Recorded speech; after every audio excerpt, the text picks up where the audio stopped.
Homeland 3 BHK premium gated community apartments at Balanagar near Kukatpalli Y Junction. Visit the site today and book your dream home. దీనికి సంబంధించి తాజా updates అందించేందుకు కరీంనగర్ నుండి మా ప్రతినిధి శ్రీనివాస్ సిద్ధంగా ఉన్నారు. కరీంనగర్ లో సిచ్యువేషన్ ఏంటి శ్రీనివాస్?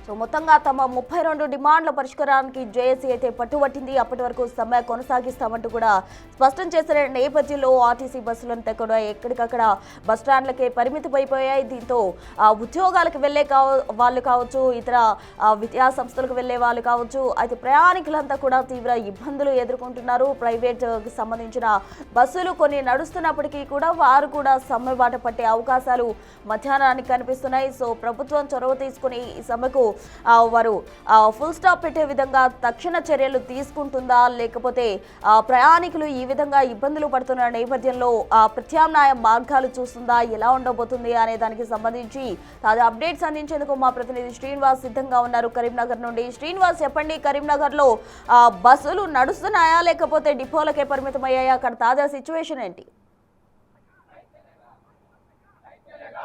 కరీంనగర్ జిల్లా వ్యాప్తంగా ఆర్టీసీ ఏదైతే బంద్ ఉన్నదో సమ్మె నేపథ్యం లోపల పెద్ద ఎత్తున కూడా ఆర్టీసీ నిలిచిపోయినటువంటి పరిస్థితి కనబడుతున్నది. ఈ రోజు ఉదయం నుంచి మొత్తం ఇటు ఆర్టీసీ దాదాపు కరీంనగర్ రీజియన్ లోపల ఉన్నటువంటి 11 డిపోల లోపల బస్సులు ఎక్కడికక్కడికి నిలిచిపోయినాయి. కేవలం ప్రైవేటు వాహనాలు మాత్రమే ఇటు నడుస్తున్నటువంటి పరిస్థితి. ఆ అద్దె వాహనాలతో పాటుగా అద్దె డ్రైవర్లు, అద్దె కండక్టర్లు మాత్రమే డ్యూటీలో ఉన్నటువంటి నేపథ్యం లోపల ఇటు నిన్న రాత్రి జరిగినటువంటి చర్చలు విఫలం కావడంతో పెద్ద ఎత్తున కూడా ఆర్టీసీ వాళ్ళంతా ఉద్యోగులంతా కూడా సమ్మెలకు దిగినటువంటి పరిస్థితి. ప్రస్తుతం మనకు అందుబాటులో కొంతమంది ఉన్నారు.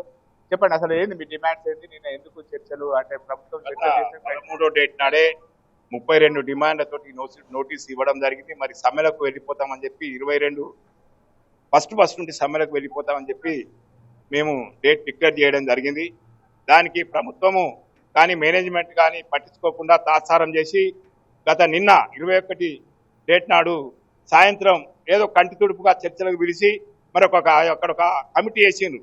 ఆ కమిటీ ఎలాంటి చర్చలకు పురోగతి లేకుండా ఏదో అందరికీ పిలిచినామంటే పిలిచినామన్నట్టు దానికి ఏదో 4 వారాలు అడిగి డేట్ అడిగి కాలయాపన చేయడానికి ప్రయత్నం చేస్తా ఉన్నది తప్ప ప్రభుత్వం కానీ మేనేజ్మెంట్ కానీ చర్చలు పిలిచి మాట్లాడి పరిష్కరించే ఏం డిమాండ్లు ప్రభుత్వం ముందు పెట్టారు? ఎలాంటి డిమాండ్లు అంటే చర్చకు వచ్చినాయా? డిమాండ్లు చర్చకు అనేది రాలేదు.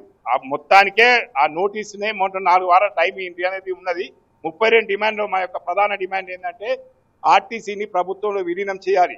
ఇది గతంలోనే కేసీఆర్ ప్రభుత్వంలో గెజిట్ అయిపోయింది. దాదాపు అన్ని అయిపోయినాయి, 95% కంప్లీట్ అయిపోయింది. కేవలం అపాయింటెడ్ డేట్ ఇచ్చేటువంటి పరిస్థితి ఆగింది అక్కడ.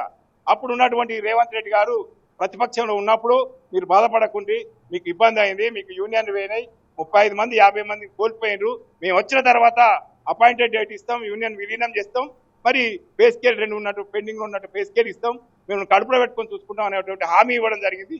ఆ హామీని మాత్రమే ఇప్పుడు అమలు చేయడం జరుగుతుంది. మేము కొంతమ్మ కోరికలు ఏం కోరుతలేము. ఇప్పుడు కమిటీ చేయడానికి అవసరం లేదు, మహాలక్ష్మి పెడితే కమిటీ అవసరం లేదు, ఇంకా వేరే వివిధ స్కీములు పెడితే కమిటీ అవసరం. కేవలం ఆర్టీసీ వాళ్ళు సమ్మె నోటీస్ ఇచ్చిన తర్వాత కమిటీ పెడతారు. ఎప్పుడు మేము గత 6 నెలల తర్వాత నుంచి ఉద్యమాలు చేస్తున్నాం. మరి అప్పటి నుండి ఏం చేసిండ్రు? అప్పుడు కూడా ఇవే సమస్యలు కదా. ఈ సమస్యలు కమిటీ అవ్వాల్సిన అవసరం ఏమున్నది? కంప్లీట్ గా కాలయాపన చేసి మళ్ళీ మోసం చేయాలనేటువంటి ఈ ప్రభుత్వం మళ్ళీ మోసం చేయాలనే పరిస్థితిలో ఉన్నది. కాబట్టి దయచేసి కార్మికులు ఒకటే చెప్తా ఉన్నా మీ ద్వారా, అందరు ఎవరు భయపడకుండా ఎవరింట్లో వాళ్ళు ఉండాలని కావాలంటే సమ్మె చేస్తే తప్ప మనకు పరిష్కారం కావు. ఇప్పుడు కనీసం స్వేచ్ఛ లేదు, అంబేద్కర్ రాసినటువంటి రాజ్యాంగం కూడా మనకు అమలయ్యడం లేదు, ప్రజాస్వామ్యం లేదు. మరి ఒక యజమాని దగ్గర 100 మంది పనిచేస్తే యూనియన్ పెట్టుకునేటువంటి హక్కు ఉన్నది. మరి ఈ రోజు అలాంటి పరిస్థితి కూడా ఆర్టీసీలో లేదు. కాబట్టి దయచేసి అందరూ మన హక్కులు సాధించడం కోసం అందరం కలిసికట్టుగా మనం సమ్మె చేయడమే తప్ప వేరే ఉద్దేశం లేదు. ఇప్పుడు కొన్ని ప్రైవేటు వాహనాలు కూడా నడుస్తున్నాయి. అంటే మీతో పాటుగా ప్రైవేటు వాహనాలు, ప్రైవేటు డ్రైవర్లు, కండక్టర్లు వీళ్ళకు మీ దారిలోకి వచ్చేటువంటి అవకాశం ఉంటుందా? అంటే ప్రయాణికులు మాత్రం ఎలాంటి ఇబ్బంది కలదు? ప్రైవేటు యాజమాన్యాలతో మా రాష్ట్ర జేఏసీ ఆల్రెడీ మాట్లాడుతున్నది. వాళ్ళు కూడా ఇవాళ రేపు మరి సమ్మెలోకి వచ్చే ఏర్పాట్లు చేస్తున్నారు. ముఖ్యంగా ప్రభుత్వం ఏదైతే ఉందో మేము ఆర్టీసీ వాళ్ళం అందరం కూడా మీ పిల్లలము, మరి ఎలక్షన్లప్పుడు మీ మేనిఫెస్టోలో ఏవైతే ప్రధాన అంశాలు ఇచ్చినారో వాటికి మేము అంకిత భావంతో అంటే వాటికి ఆకర్షితులమై మరి మేము మీ వెంట నిలిచినప్పుడు మరి ఈ రోజుల్లో కూడా మరి ఆర్టీసీ వాళ్ళు ఎలాంటి మేము నోటీసులు ఇచ్చినప్పుడు కూడా పదుల సంఖ్యలో నోటీసులు ఇస్తే అవి మరి చెత్తగుట్టలో పారేసే వైనం ఉన్నది ఇక్కడ.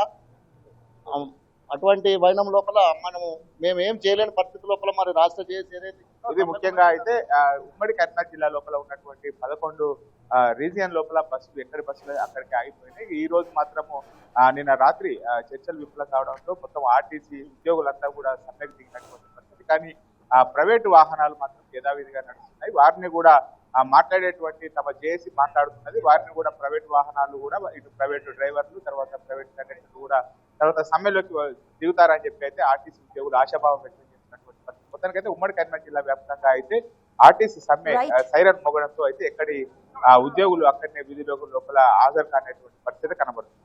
Right, thank you Srinivas.